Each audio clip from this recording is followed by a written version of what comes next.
Hi, my name is Cheryl Barnes, and I want to introduce you to Wholecloth Quilting. I know a lot of quilters see beautiful whole cloths when they go to shows or maybe even at their shops, and I want to show you what we can do to provide you product and education if you want to do a whole cloth quilt. Now, the quilts that we do that I'm going to introduce you to are just small, 48 by 48 and square and smaller, so you're not doing a whole queen size white on white. The other thing that's nice about the whole cloths that I'm going to show you is the stitching can be done with a walking foot, so that if you're not particularly confident with your free motion quilting, you can just leave your straight stitching foot on there and your feed dogs up and do a lot of the main stitching first. So let me show you this pinwheel medley. It's hanging up here on the wall. It is a gorgeous quilt that was made by the designer Cindy Needham, who is famous in the quilting world for her whole cloth quilts and her whole cloth linen quilts. This one is called Pinwheel Medley, and it kind of breaks all the rules because the fabric is silk dupioni and the backing is cotton, there's wool batting, and there's polyester thread. And so as far as making sure that everything is cotton or everything, it kind of breaks all the rules, but it is a beautiful whole cloth quilt. Now, let me show you the pattern and how it comes. It comes in a pattern packet like this, and it comes with the complete directions on how to transfer your pattern and how to begin quilting it. Now, what we have done is giving you two different options. We have provided for you a stitch-through copy of the whole quilt. So if you want to attach this to your fabric and then stitch through it, there's absolutely no pre-marking that you have to do. Okay?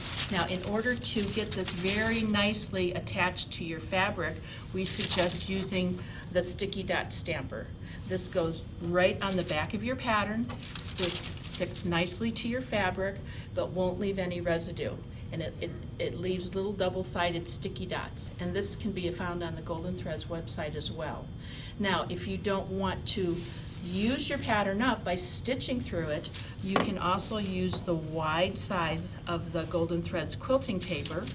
It is translucent enough where you can trace, this isn't the wide size I'm showing you, but you can see that it's translucent enough that you can trace your pattern off and then quilt right through the Golden Threads paper and save your master copy to create another one another day.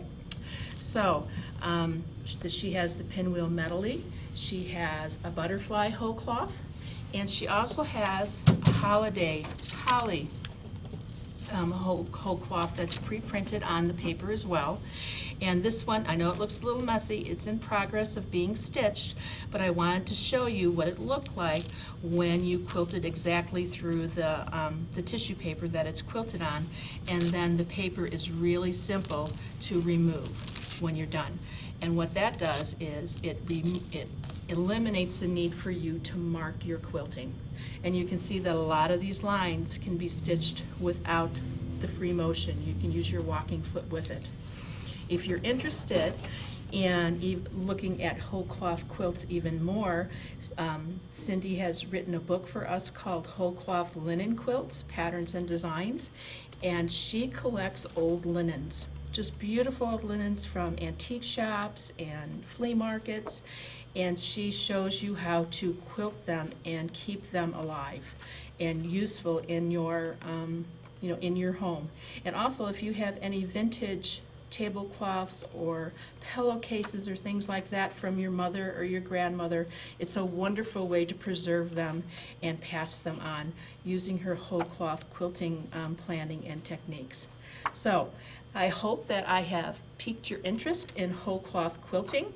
You can find all of these wonderful items at goldenthreads.com, and we'd be more than happy to help you expand your quilting knowledge and try a new project and get involved with whole cloth quilting.